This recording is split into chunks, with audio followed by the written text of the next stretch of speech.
Hello, fellow Rebel Capitals. Hope you're well. I'm here with my good buddy, Chris MacIntosh, the expert when it comes to all things macro, but especially the commodity space. So we're going to get into that right now because, as you guys know, I'm very bullish on commodities long term. I think we're in a commodity super cycle, but it's a matter of, how's this going to play out in 2023 with what the yield curve is telling us? And we've got this recession that's coming our way and how that impact commodity prices. We just had OPEC Plus come out yesterday. They said they're going to cut by 1 million barrels a day. And how does this impact the oil price, therefore consumer price inflation? How does this impact what the Fed is going to do? Chris is going to answer all those questions for you and more right now on this live stream. Jesus. So Chris, welcome to the show, my brother. So what do you think, man? What's going on with macro? Well, here's the thing. This is now an evident war, right? It's been a financial war for some time, and now it's much more transparent. And ultimately, when you go through history, what ordinarily happens is you have these it's like a tit for tat, right? It's like a bunch of goons in the pub, and they're like, what are you looking at? What are you looking at? And then they start pushing each other and shoving, and at some point someone's gonna throw a punch. It's going to be a right hook or a left hook, and you don't know if it's one or the other. Maybe somebody throws a chair, but then it's all chaos and it's all off. And I think we're moving rapidly towards that kinetic outcome.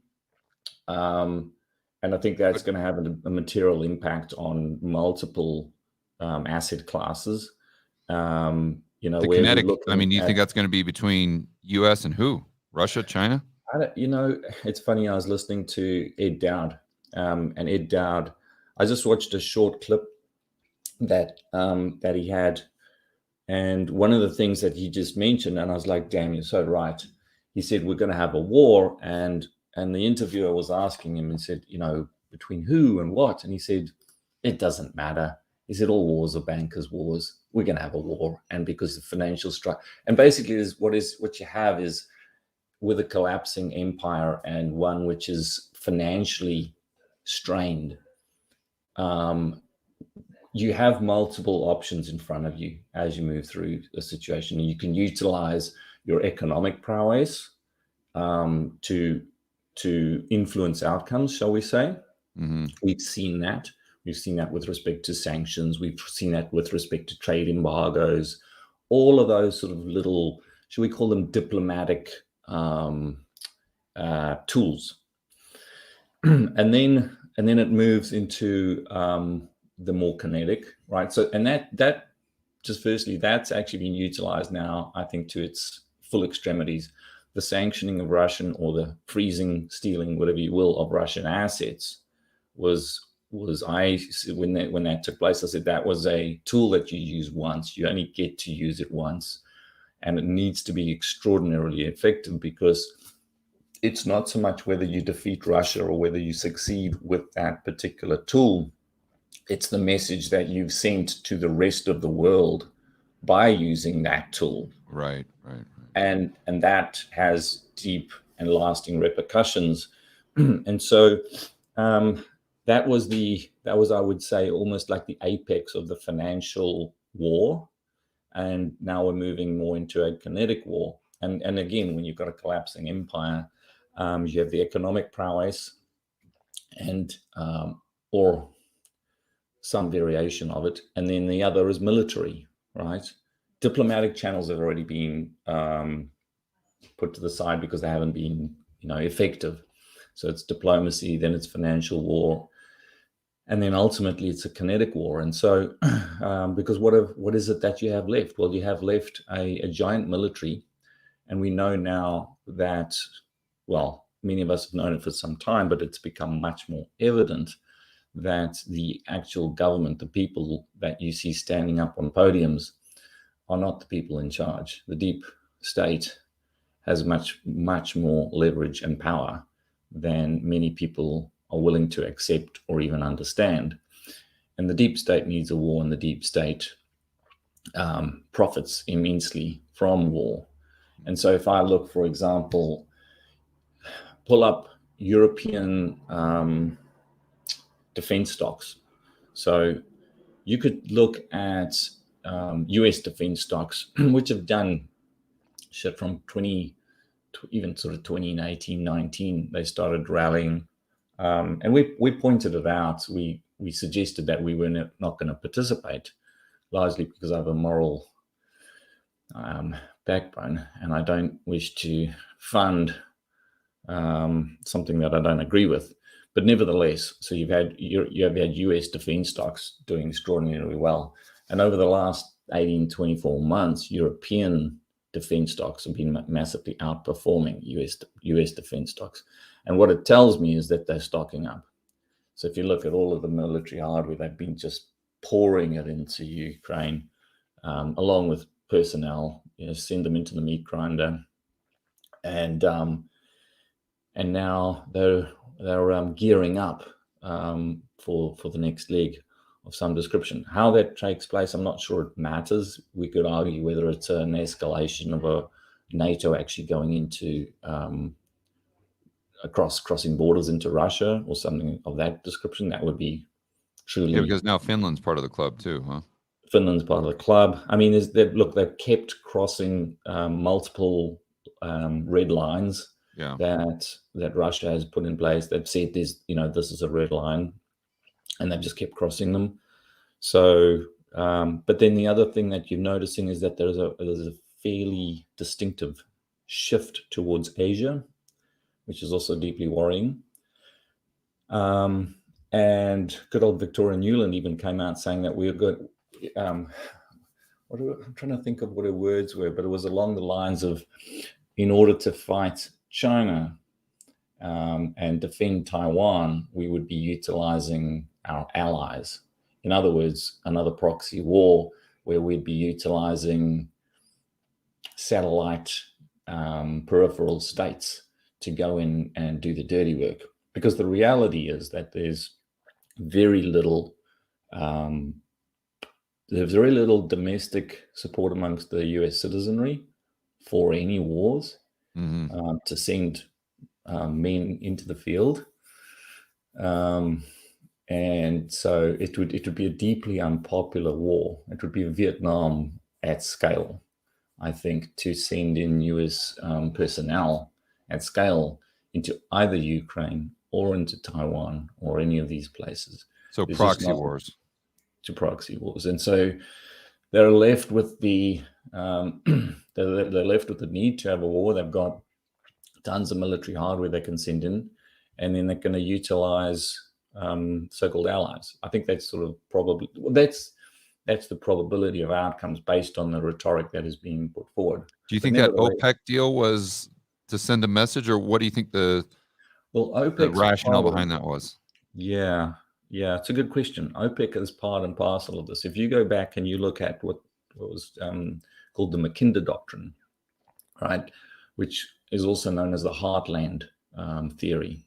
And this has been at the heart of US foreign policy for decades and decades now. And it's very simply, I'll bastardize it to some extent, but in order to keep it fairly short and understandable, the heartland theory is that the Eurasian area, so this is Middle East, Russia included, and Europe, whoever controls that economically, politically, militarily, controls the world.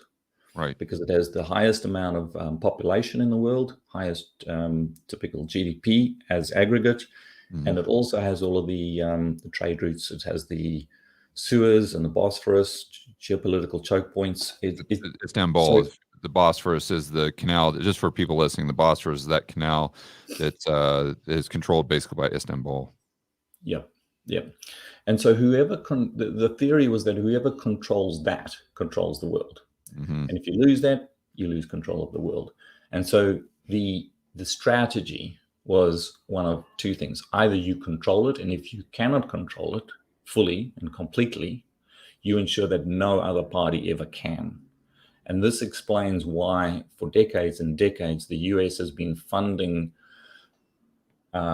military conflicts in the Middle East on both sides. It's why they funded Al-Qaeda against the Russians, and then they fought Al-Qaeda. It's why they funded ISIS against Syria and then fought against them. It's why they've constantly been meddling in order to create conflict such that none of those particular political or ethnic groups in that region could have ever come together and form some level of economic or political alliances that could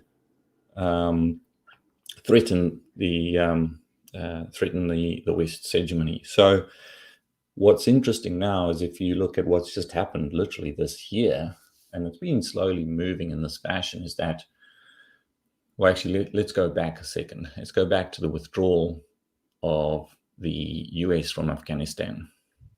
Now, when that took place, I remember writing about it and mentioning that there are two countries in the world that will be extremely, extremely worried about what just took place. And those two countries are Saudi Arabia and Taiwan. And the reason for that is quite simple. They owe their existence to the US military, largely. And what the US military just did was show that they're probably not the most reliable partner, shall we say. Right. And it was not a coincidence that 2 weeks after the Afghanistan withdrawal, Saudi Arabia went and signed a military deal with Russia. And that has just exacerbated and continued. Anyways, so they needed to have another military partner, their economic partner. And by the way, economics almost always drives and gives you probability of outcomes when you think about political alliances. If you look at trade flows will almost always show you what will then become on the news. Oh, so-and-so has a new alliance with XYZ, right? Whether it be stated economic alliances or even military alliances.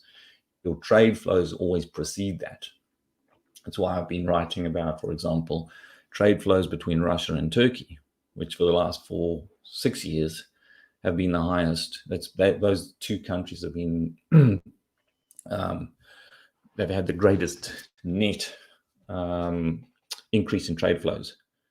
And so, Chris, can you just, I want to pause right there for a moment, because I think when people hear about trade flows, and I'm one of them, I get confused between trade flows between entities the government controls and then trade flows between free market participants, right? So if I'm a business in Turkey, let's say, no matter what the government is doing, I'm just going to basically do business with whomever is going to pay me the most money, wherever the demand is. Mm-hmm. So if I'm able to do business with the U.S., great. I'm going to sell to the U.S. If I've got customers in Russia, great. I'm going to sell to them as well. I'm going to sell to wherever the demand's coming from.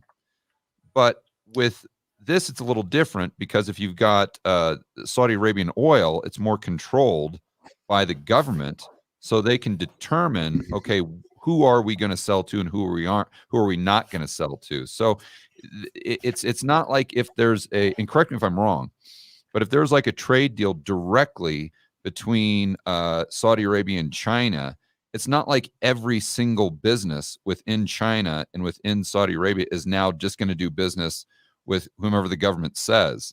They're still going to want to do business with whomever's buying the product.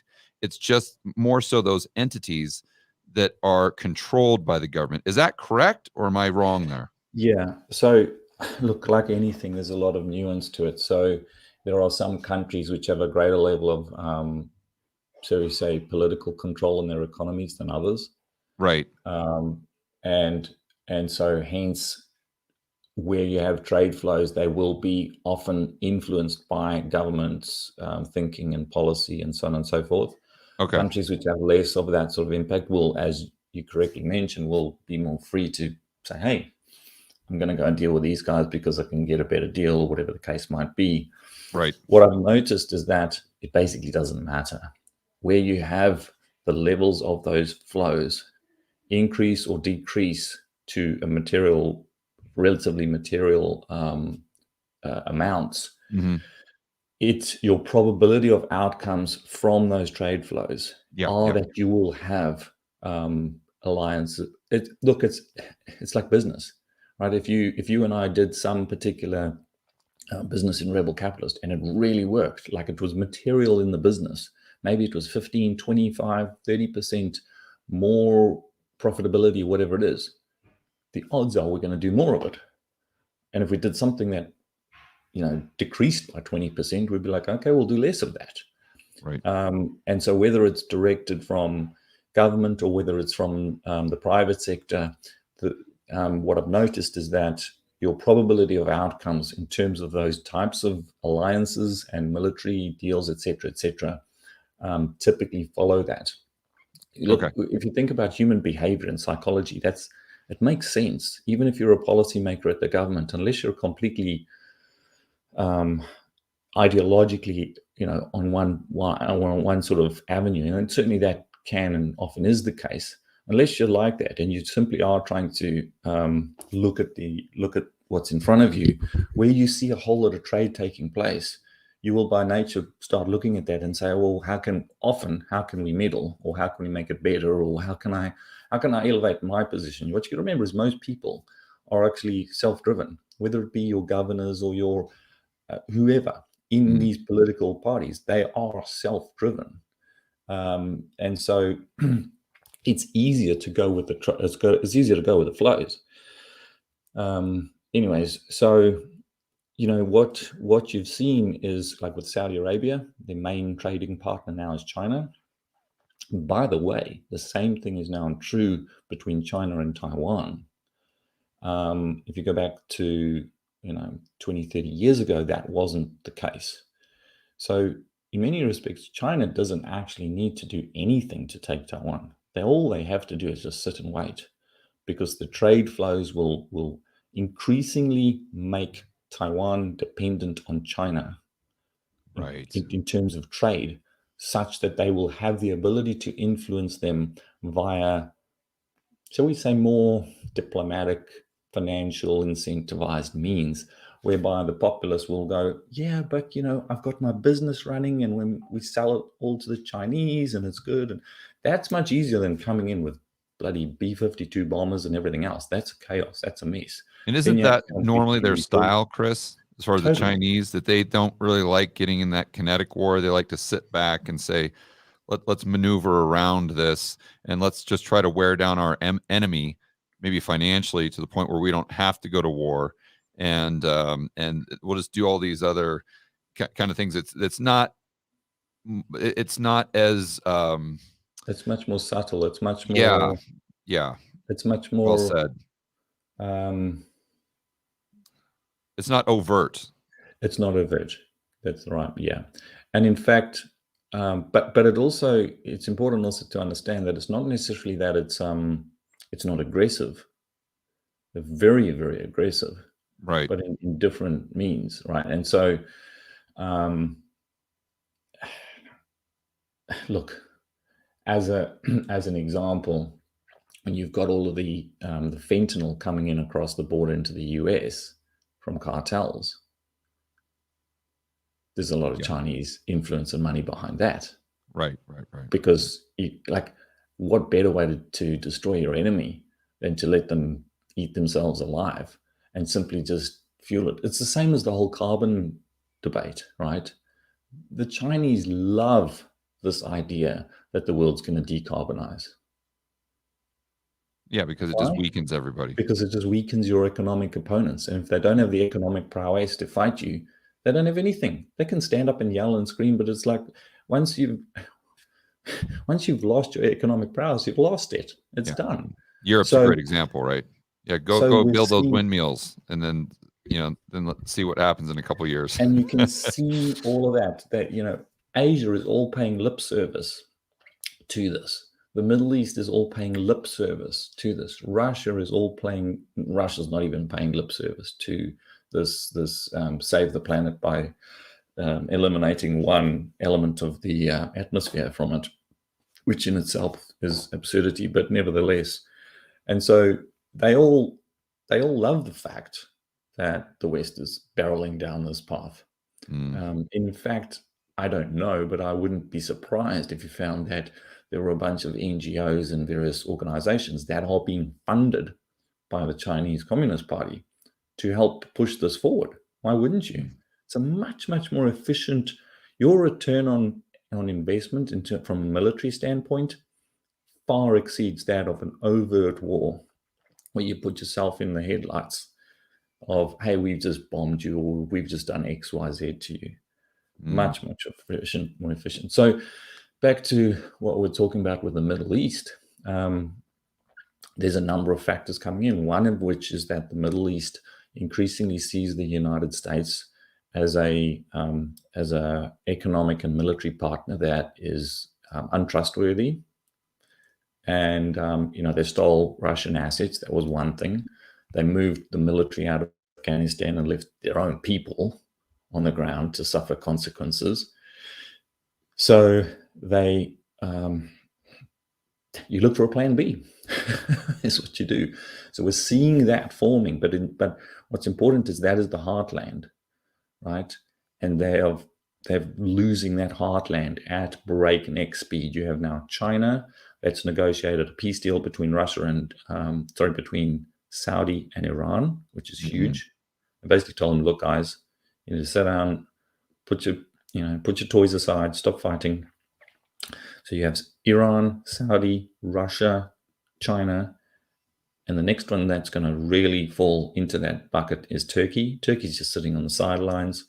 They're already building gas hubs where they're delivering Russian gas and so on and so forth. But Turkey, being quote unquote part of NATO, has always been politically promiscuous, shall we say, and they receive billions every year from NATO. So why would you give that up unless you have to? So they'll keep playing the game until such a time whereby they'll be pressured to take sides and they'll have to make a decisive decision. And I think it's obvious which way they're going to go. But that's a huge portion of your heartland. And so the probabilities which I think come from that are that the US is going to, or the West, the deep state, shall we say, needs a war. They desperately need a war. They have to stop that formation of a political, military, economic alliance that has too great a power in the heartland. And even if China wants to sit back and play the more strategic route, you think that the West needs not only a war, but a kinetic war. That's really there. And they're going to keep pushing and pushing and pushing and pushing until they get it. Is that what you're saying? Well, look, I think it's going to become more difficult for China to stay on the sidelines. I think they've now entered the fray in terms of economic alliances with, and overtly with Russia, right. Iran, Saudi. And so when that economic alliance is then threatened, China's going to have to make a decision. How do they go about doing, what do you do? So that's it's an interesting. So how do you reconcile this? Well, first of all, how does that factor into your decision making as to how you're setting up your portfolio and your long-term view? And then I want to try to figure out how you're reconciling that position with the information that we're getting from the yield curve. So, very, very, very good questions. And I'm not sure I have all the answers, but I'll give you what current level of thinking is. All wars are inflationary by nature. Right. Firstly and foremost. We're entering into this phase where we have the highest levels of debt that the world's ever seen, both in nominal as well as absolute terms. Ordinarily, you can only resolve those debts via inflating them away or having a debt reset, a debt jubilee of some description. I think the latter is far more probable than the former, for the simple reason that we've reached such levels that inflating it away is actually too long a time frame. And I just think the numbers are too egregious at this point to actually inflate it away as has happened in the past. The other, and then there's a number of factors that we can see coming in where, the introduction of central bank currency, I think, would be a perfect, shall we say, solution. It's not a solution, but the globalists see it as a solution to soaking up all of the debt issuance, rolling it up into one new great reset type of monetary system, and doing it all in one fell swoop. The ability to push that through might coincide with some exogenous risk, i.e.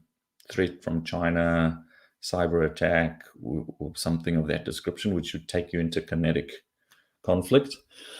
And so we're seeing some of those types of narratives being discussed at length. And this is not from conspiracy theorists. This is straight out of the IMF. This is coming straight out of the United Nations and all these so-called think tanks, World Bank, IMF, United Nations, you name it. So I think the probability is worth considering. And then as to portfolio, well, actually, you mentioned like yield curve. So, because we want to take it back to commodities, and I know that you're very bullish long term on commodities for pretty much the reasons that we've been talking about, the war and how it's inflationary, and that's going to crush the supply side. That's going to pretty much do the same types of things to the supply chains that we saw the government's response to COVID, right? I mean, back in 2020, and war pretty much does the exact same thing, and we know that was extremely inflationary. So you're betting that regardless of what happens over the next 6 months or year, that over the next 10 years, we're going to progressively go down further and further and further down this path, while at the same time, those global elite are going to be doing everything in their power to crush the supply side, while the demand stays very, very consistent. And that's kind of your argument there. So it's the global elite and what their agenda is. That's very bullish for commodities. And then this war and the U.S. kind of pushing the pedal to the metal and trying to get this kinetic war because that's what they think they need. That also is very bullish. And I think that's kind of the thrust of your argument for commodities, isn't it? Well, there's a huge thrust of the argument for commodities simply is that cyclically we're at the lows. And ordinarily we should have started restocking and recapitalizing that entire spectrum. And it doesn't matter whether you're looking at coal, oil, copper, anything. Right. That hasn't happened. Nowhere near to the extent that it would in a normal cycle. There's a couple of reasons ESG nonsense. It's ESG nonsense. The reason that commodity markets are so fantastic is they're very cyclical because they're so capital intensive. Right. And therefore more predictable.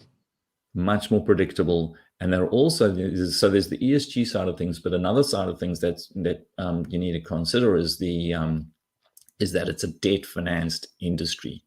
A new oil rig will cost you $1 billion. Okay. You don't equity finance that. Right. And now you go, well, what's happening? Okay. So firstly, you've got the ESG side of things, right? So even if you're a CEO who realizes and you're like, holy shit, we're going to make a ton of money here. Well, let's get another couple of drill rigs out. You've got shareholders who for the last 10 years have just been smashed. All they've seen is pain, right? So they're pretty risk averse now. Okay. You can show them all the projections and all the numbers that your day rates and everything are climbing, but they're still like, yeah, that's just mentally the framework we're in. Now you couple that with ESG, where you might go and you spend your $1 billion and some government enterprise or politician says, no, we're pulling leases or we're doing whatever. And your whole modeling and planning goes out the window. So that's another risk that you have to try and factor in. And it's not one that we've had before. And hence you can't go back in history and go, this is what it normally looks like. We don't know what and maybe even less dollar liquidity because of a fragile banking system. And that. And then you take finance rates, which are climbing, right? So you're running this thing, and you know that often these things have got a 20, 30-year payback. So you go, okay, I'm going to debt finance it for, say, 20 years. What are rates going to be in 10 years, 5 years, right. 20 years? You have to start extrapolating out what that looks like. And hence, what is the underlying price that you need of the commodity? And what are the risks of politicians? And. Yeah. And so, and please explain the cyclicality of not only commodities, but the cyclicality of interest rates. Because you're talking about interest rates 10 years, 20 years, 30 years. People need to understand that interest rates themselves usually run in 30 or 40-year cycles. Yep. Credit markets a 30-year cycle. We have so many things lining up that are so extraordinarily bullish for these capital intensive industries to not be putting more capital in. That's bullish for the underlying price, because it is productivity destruction and it is supply destruction at a scale that we've not seen before. Right. Okay. So we need to consider that with respect to things like the yield curve and the pricing in a recession and demand destruction and so on and so forth. We could have demand destruction. Look, let's just say your supply destruction is 20%, demand destruction is 12. What happens? It's bullish.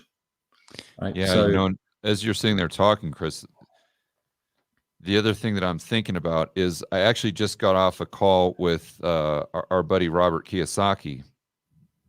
And it was a private call. I was just explaining to him kind of the methodology behind the yield curve and other things like that, and Fed funds and unemployment and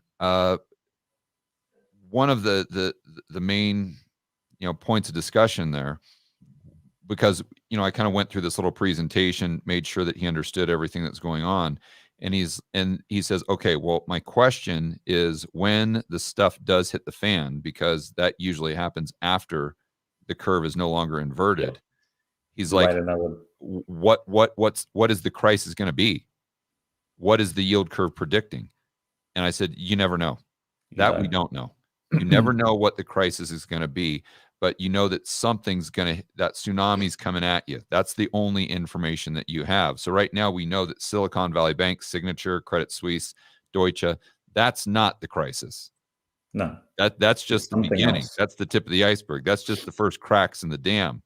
But I told Robert, I said, I don't know. We don't know. So I guess my question is, and what I'm thinking about is, could the yield curve be predicting the war that you're talking about? So it's not predicting a recession because of a recession or a financial crisis or the commercial real estate market, but it's predicting an inflationary recession due to a kinetic war. And that's what's on the horizon. And that's what the smart money is betting on right now. Just like the smart money was betting on the mortgage market collapsing, or the housing market collapsing in 2006, like a year and a half before we even saw any cracks with Lehman or Bear Stearns. It's, the way that I try and do this is you've got multiple things going on. So it's almost like I have whiteboards and I draw out, like, you can isolate things. You can talk about yield curve and go, okay, what does that mean? What does our historical precedents give us, et cetera, et cetera. Yeah. Then we can talk, like, so you build all of these different models almost of things that you see going on. And then you got to go, okay, well, what are the probabilities? How do these all mesh together? And do they even mesh together? And how does one impact the other, and so on and so forth?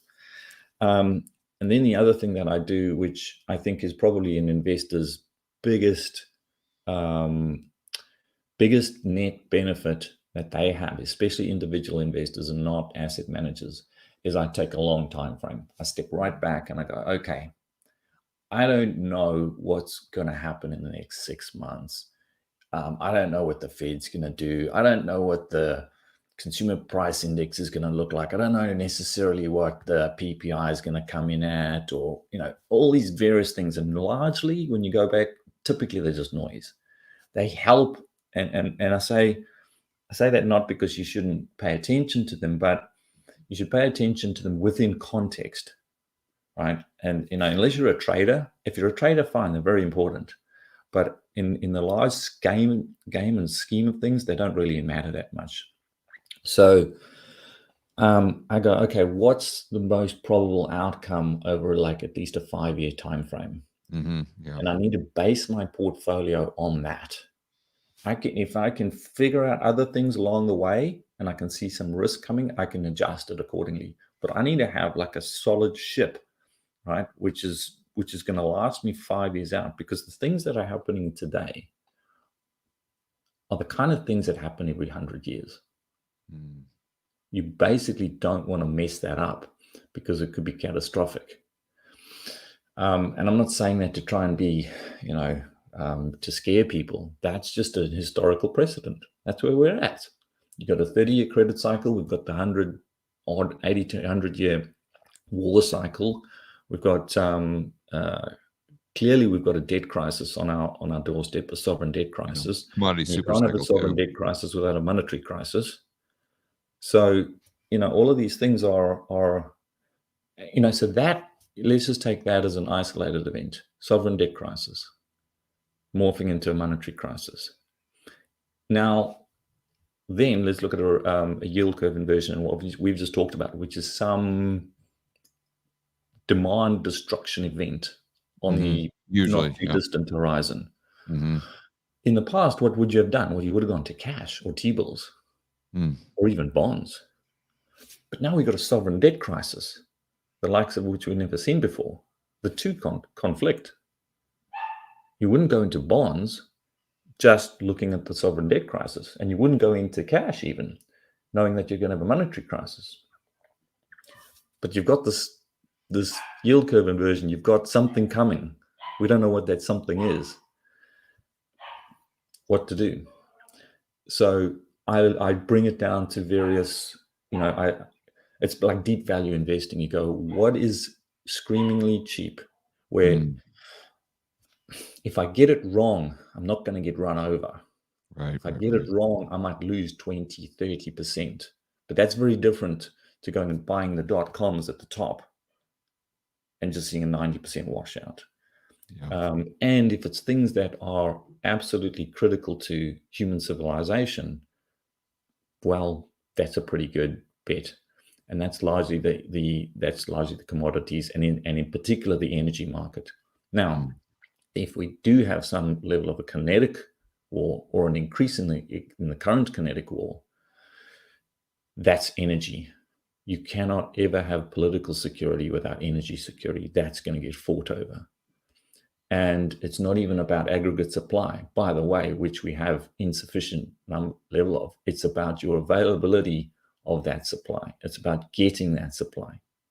Remember, the 1970s oil crisis wasn't about supply. There was plenty of supply in the world. It was that the Arabs wouldn't give it to us.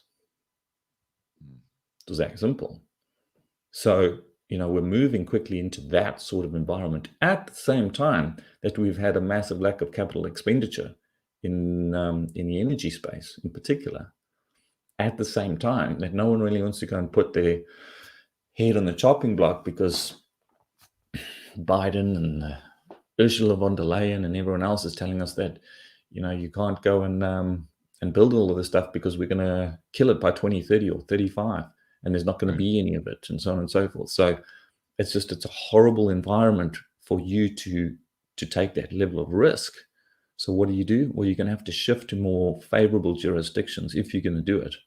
And those more favorable jurisdictions do not have the same functional credit markets.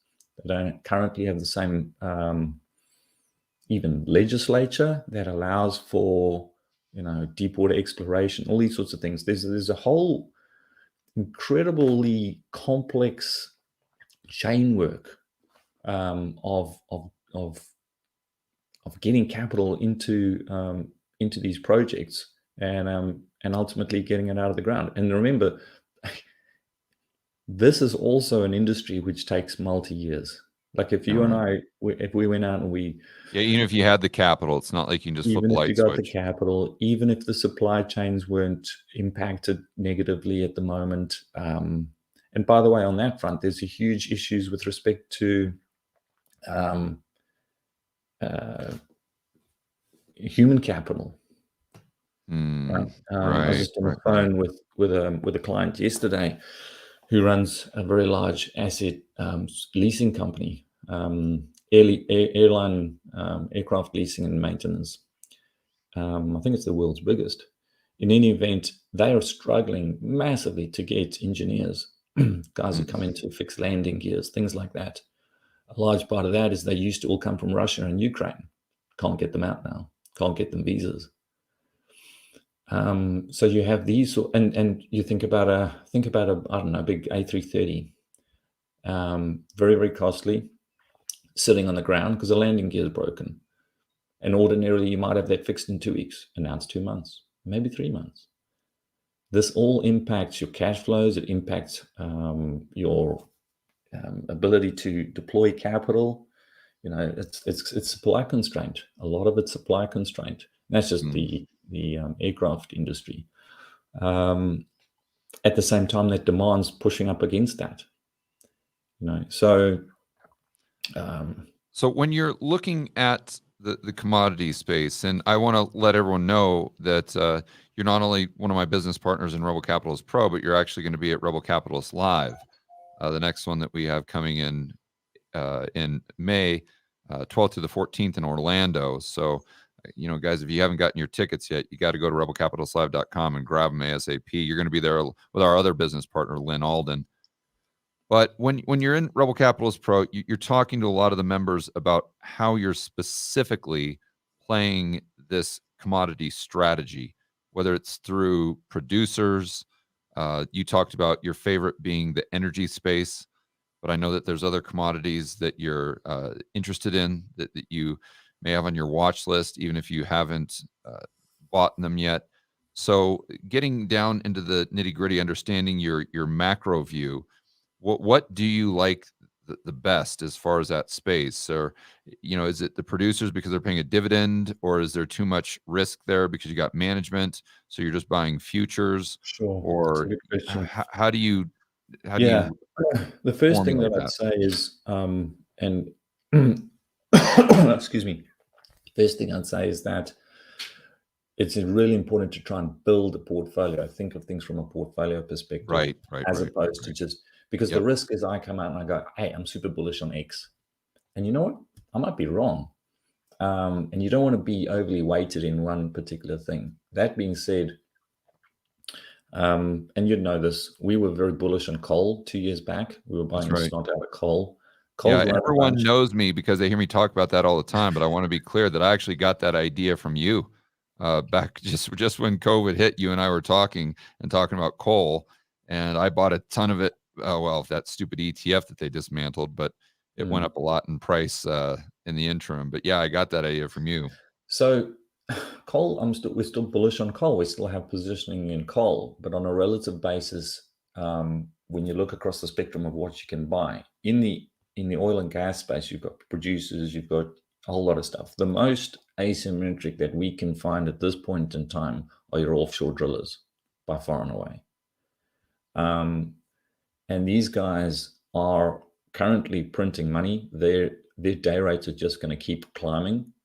The whole offshore space has been almost like the dirtiest of the dirty within the oil space. It's been the Mhm. most difficult to get into. And a big part of why it's so interesting is that there was absolute decimation um, from 2012 roughly through up until today in that space. Like 90% of the drillers went away. Mm. I mean, it's just it's one of those things where you look at it and you go, this either happens because the industry's going away and it's like a Kodak moment, right? And we're going to digital photography, Yeah, well said. or this is one of the best opportunities I've ever seen in my life. And we think it's the latter. Right. So, um, so that would be the one that I'd throw out there. But then there's a lot of things going on. Like I said, build a diversified portfolio. If you look at gold and gold equities, gold has been performing relatively well. Gold equities haven't really done anything, right? And the time to buy things is when when people are bored with them, when they're not doing particularly well. And you've got to have that time frame. Again, like I said, one of the best things that individual investors have in their kitty is the ability to have,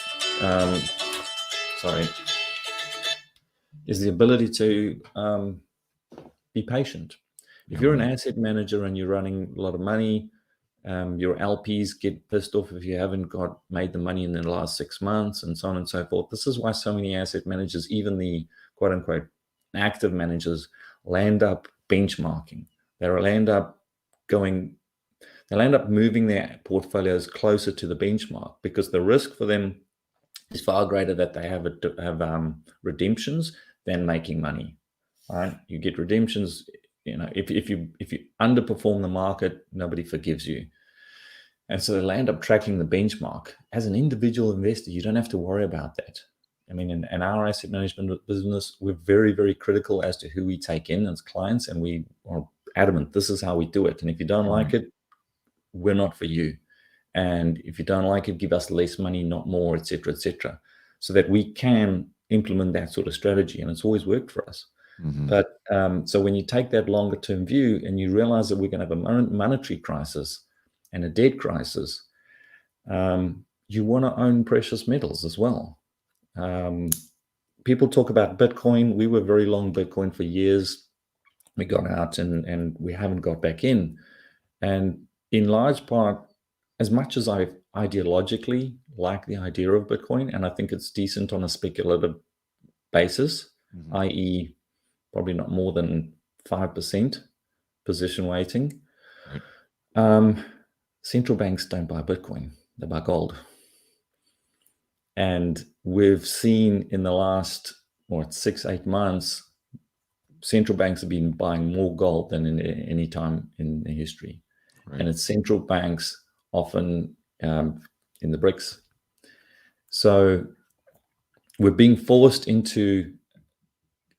internationally, we're being forced into a monetary war. You've seen that with the Fed. Why does the Fed keep raising? It's a good question. Are they really fighting inflation? I don't think so. Doesn't make sense to me. I think that's just that's an excuse, but largely what they're managing to do is they're managing to suck a lot of capital into the US, right? Which they need. It's a net beneficiary on aggregate for the US and for US capital markets to have a differential between US yield and European, Japanese, UK, you name it. And they have the ability to do that. So that gives it, again, it's like, we got back to the beginning of this discussion. We're talking about this financial war. And it's not just a financial war, for example, between the obvious, Russia and maybe the European Union or the United States, the West. No, even within the West, there is conflict. There are multiple vying interests, bankers, that are vying for profitability, for market share, and so on and so forth. And if you look at with the Fed coming in now and backstopping the big five, basically banks, in terms of depositors' money, what does that mean? If you and I were running a business and we had tens of millions of dollars across the world in multiple accounts, maybe some in Europe, some in Hong Kong, some in Singapore, and now suddenly one of those, our US banking partners, are completely backed. Do we just maybe allocate a little bit more money towards them? I'd say we probably should. Seems like a smart risk management tool. It's like, hey, George, let's just shift some over to Citibank because We don't have the risk there. and this stuff can be done on in 30 seconds on one of these. Yeah, it's funny because most Americans, Chris, they think about that through the lens of the regional banks. I talk to so many people that are Americans, and they're like, "Yeah, I'm moving my money from XYZ regional bank to Bank of America or to Wells Fargo." So we just look at it from a domestic standpoint, but you have to understand that global actors are in the exact same position, and they're moving their money to it just B destroys of the A small and JP banks. Morgan as well. It destroys the small banks domestically. It concentrates power in not surprisingly, the banks that own the Fed. Yeah. And doesn't it if you're increasing interest rates on dollars, even outside the United States, doesn't that put pressure on those entities that have that dollar denominated debt, and therefore that there's a higher probability that XYZ central bank needs to open up a swap line with the Fed to get that dollar liquidity, and then that gives all the leverage to the Fed. Exactly. And if the Fed decide that they don't want to give the swap lines, then so politically, you might be like, oh no, we want to do X, Y, Z. And they're like, well, look, I mean, this is basically how the European Union has functioned. This is why 27 member states are all cowed down to Ursula von der Leyen, because the entire banking system is run by Brussels. ECB, guys, just Ursula. She's that. Whenever I say Ursula, that's who I'm talking about. The gal with the ECB. We'll just call her the devil, but yeah. Or I'm sorry, the EU. The EU. I'm sorry, the EU. The EU. The EU. So, and that's what they've managed to do, is they've managed to actually get that done, whereby you do not have independence of monetary policy in the EU anymore in any of those member states. Right. You're controlled at a financial level by Brussels. They can just cut off your banking system like that. Mm-hmm. Do you really think you're going to get reelected? Even if you're doing what you think is and what is possibly the right thing for your citizens, if you cut off their dollar liquidity, or if you forget about dollar liquidity, if you cut off their credit lines within, just thinking about the European banking system, they're done. So take that as a mechanism, and now take that as a whole, and think about how the Fed are doing the same thing on an international basis. Sure, it's happening on a domestic basis. I'm not too worried about that.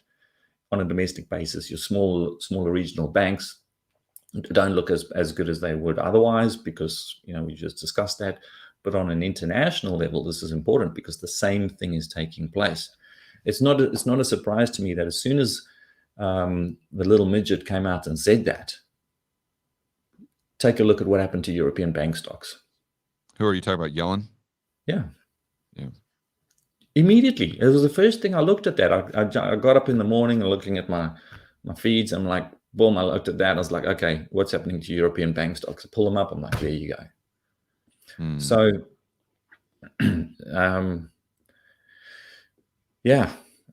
it's in that environment. You're getting this huge movements of capital around. That's huge volatility. In a volatile environment, you're just going to have to expect that your portfolio is going to experience volatility.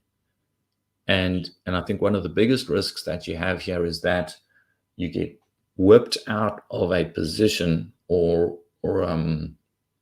positions that you hold, which are fundamentally sound, because of huge volatility. Yeah, right. And remember, volatility is not risk. Volatility can be as a consequence of risk, but in and of itself, it's not risk. Think about talking about offshore drillers. You got companies that used to be $2 billion enterprise companies. Today, they're $200 million. What's the volatility on that going to be? It's going to be much higher because your free floats. So a $200 million. But your risk is actually lower. Sorry? But your risk is lower, assuming you're getting the same company for a better price. You can have a $2 billion company that's loaded to the eyeballs in debt, that's very marginal on its profitability, right? At the tail end of a bull market in say drilling, where oil was trading $100, and this is the end. That's way more risky than a $200 million company when oil's trading at close to 100. Right. It's got no debt. It's been restructured. I'm like, which is less risky? The $200 million company, but which is more volatile? The $200 million company. So volatility is not always risk. Yeah. And So I think how do you see this playing out with the dollar? And I'm not talking about domestic inflation, which most people, that's one of the biggest mistakes I see people make is they conflate the value of the dollar relative to other currencies with the value of the dollar and domestic inflation, or the value of dollar compared to goods and services in the U.S. And it's just, they're two completely separate topics there. But, that's kind of the buzz, is everyone's talking about the BRICS setting up their own reserve currency to compete with the dollar. And therefore, we're going to have hyperinflation, and the dollar is going to lose reserve status and whatnot. And that's kind of the narrative right now. I don't buy that. It's more complex. It's more complex than just that. If you think about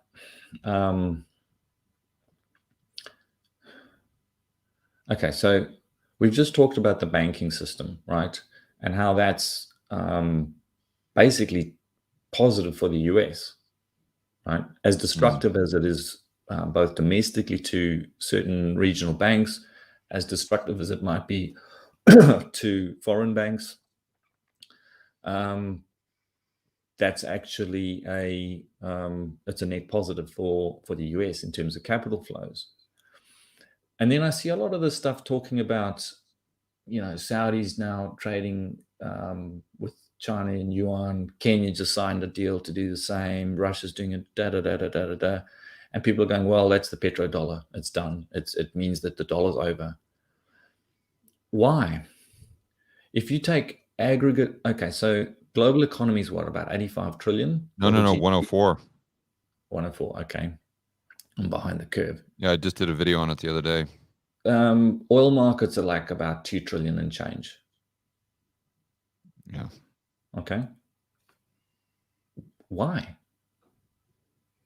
It's 2%, maybe 3%, even if it was 5%. 5% will have some impact, but it's not the end. There's other things going on that are equally or just as important. Now you think about their global GDP. You've got the EU, which is deindustrializing at rapid speed. Okay. What have you got there? You got to think Europe's like 20 trillion, something like that. I don't know Europe. I know the US is about 25 trillion. That there in and of itself is far bigger than the oil markets. So what happens in Europe is more important than the energy markets, just in terms of global GDP. And what we're seeing there, as we just discussed, is a movement of capital out of the EU to the US. Okay, and that's before we have an elevated kinetic war. What happens if they have an elevated kinetic war in Europe? Where does that capital go? It's not going to Hong Kong. It's not going to China. Certainly not going to Russia. It only has one home it can go to, and that's the US. Now, if you have... but then I think most people on the live stream would say, okay, Chris, if all those dollars are coming back to the US, isn't that inflationary for domestic prices? Yes. Yeah. It's inflationary for domestic prices, but it's not negative for the dollar. So this idea that against the dollar other fiat currencies go away, if anything, the dollar goes away by exploding upwards like a collapsing star. Yeah. I remember, it's funny, I remember talking to Brent Johnson about this shit back in 2018, 19. Yeah. And I remember saying, yeah, I think it's going to be like a collapsing star. And we laughed about that as an analogy, because it gets brighter and brighter and bigger as it collapses. And so I think that's a more probable outcome, just because these other factors outside of the dollar's dominance with respect to energy markets are more important. If the deindustrialization of Europe, I'm relatively convinced that Europe is going to fragment and collapse. just as the United States is struggling domestically, it's basically they've already divorced internally, politically. Now it's just a matter of figuring out who the hell gets the silverware, right? Mm-hmm. And everyone's talking to their lawyers at the moment. They haven't yet sat down in court and nutted it out. But that's kind of the situation that it's at now. And you're seeing that, with DeSantis coming out saying we're not going to extradite. There's a anti-CBDC bill in Florida, another one coming in Texas. All that's financial. It's all of these things are all like what's happening domestically in the United States is also happening in Europe at an increasing pace. It's fragmenting. It's falling apart. So in that environment, if you're a Westerner, where do you seek safety? Yeah. Especially if you've got a kinetic war, it's going to seek it in the dollar. It's just the way it is. You can't seek it in Norwegian kroner fine, on an individual basis, people could. But large capital flows, if you're sovereign wealth funds, if you're a big mutual fund manager, you can't. Yeah, and what people tend to forget is those entities outside the United States could care less about the inflation rate inside the United States. Totally. Because that's not their liabilities aren't dollars. Their liabilities are their local currency, the Turkish lira, as an example, the Colombian peso.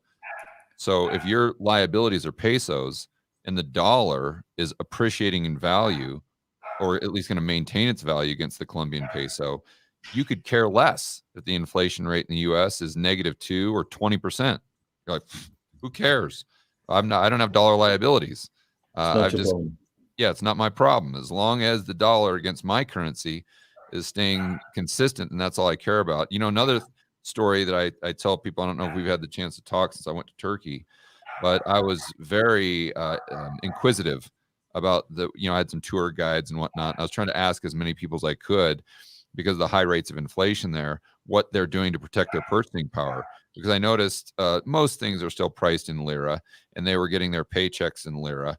And they said basically what they do is they just take their paycheck, they buy whatever they need for the month, and anything they have left over, they immediately turn it into one of three things: dollars, euros, gold. And 80% of the people said dollars, just dollars, dollars. And even when I was in that airport, that's spectacular, by the way, I noticed that when I went to the little coffee shop, I just happened to be like right there. I wasn't trying to do this, but I was just right there when they opened the cash register. And so you can see all the cash that they have. 95% of their cash in the cash register in Turkey, in Istanbul, in the airport was dollars.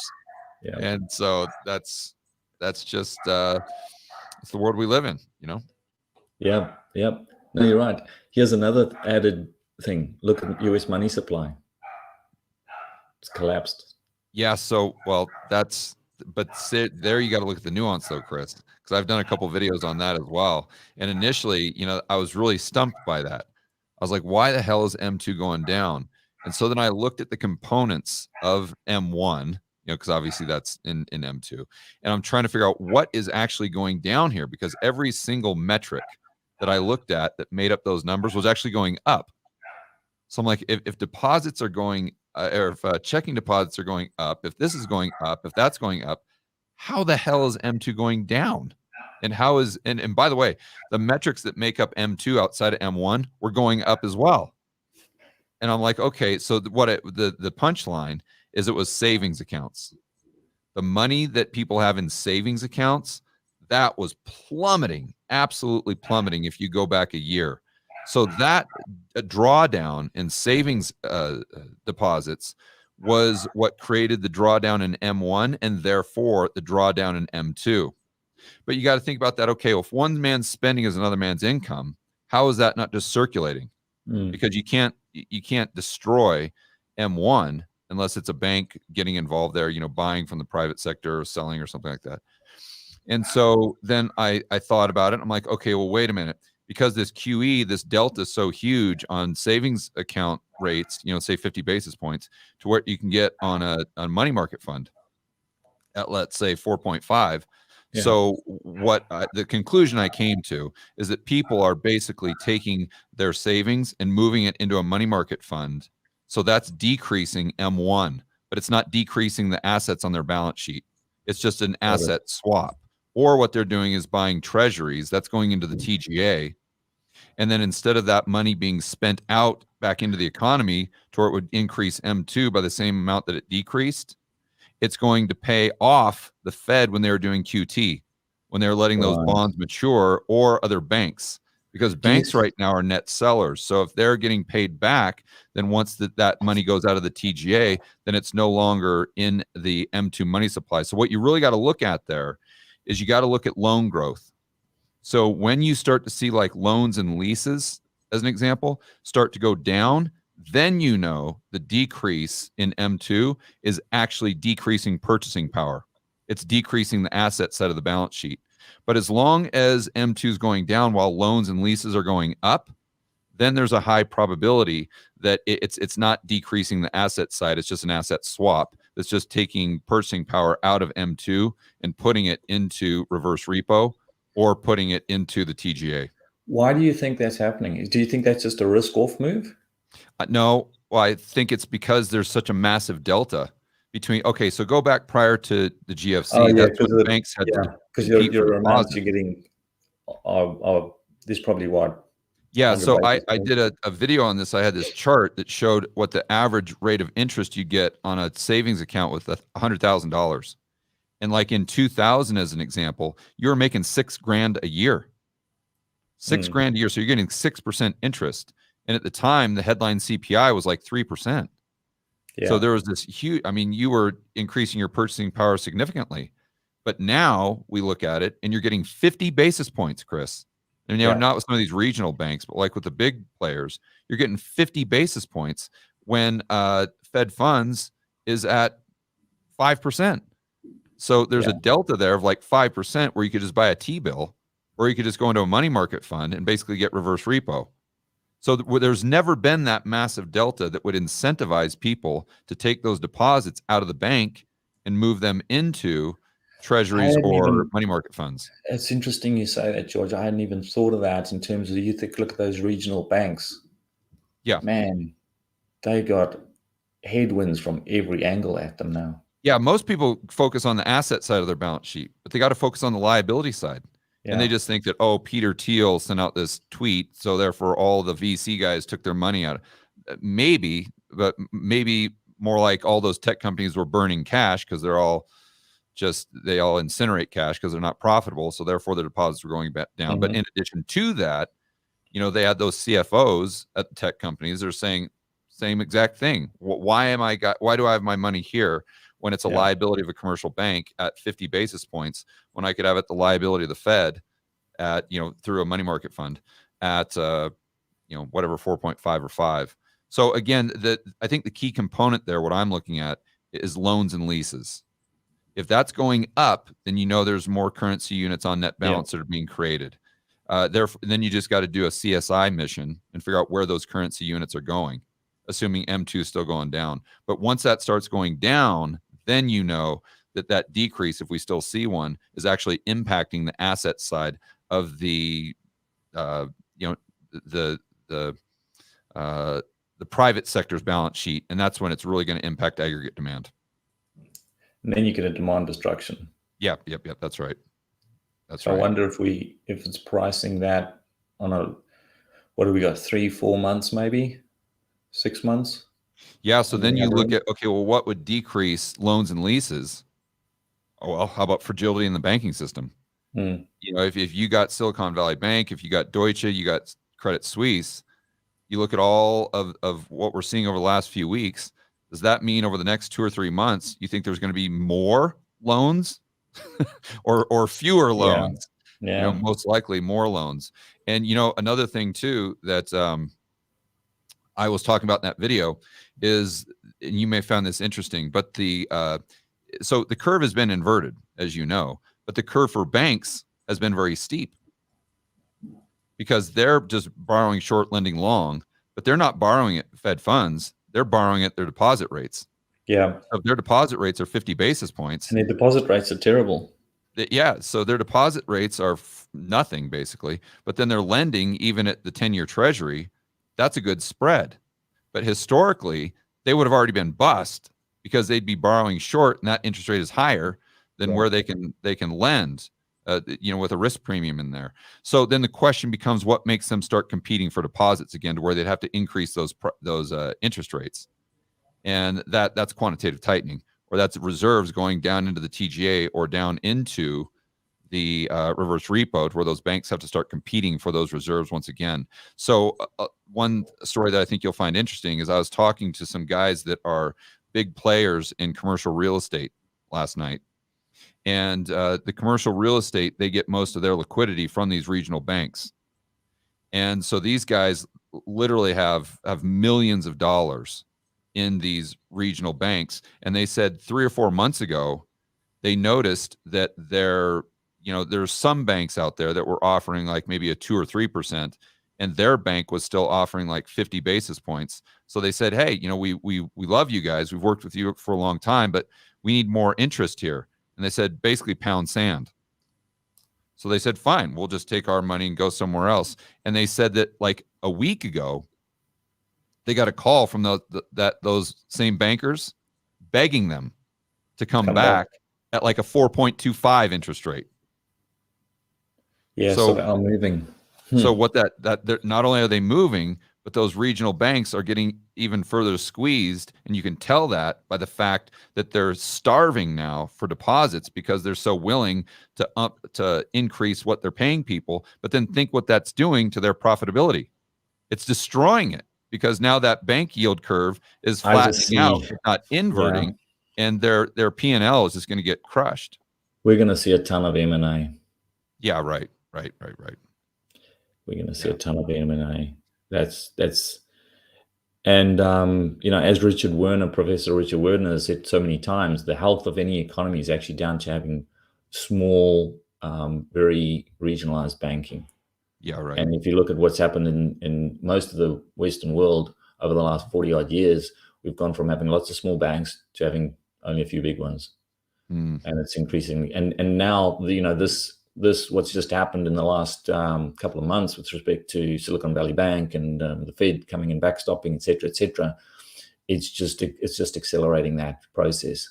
And so overall, that's very, very bad for the economy. It's very bad for the economy.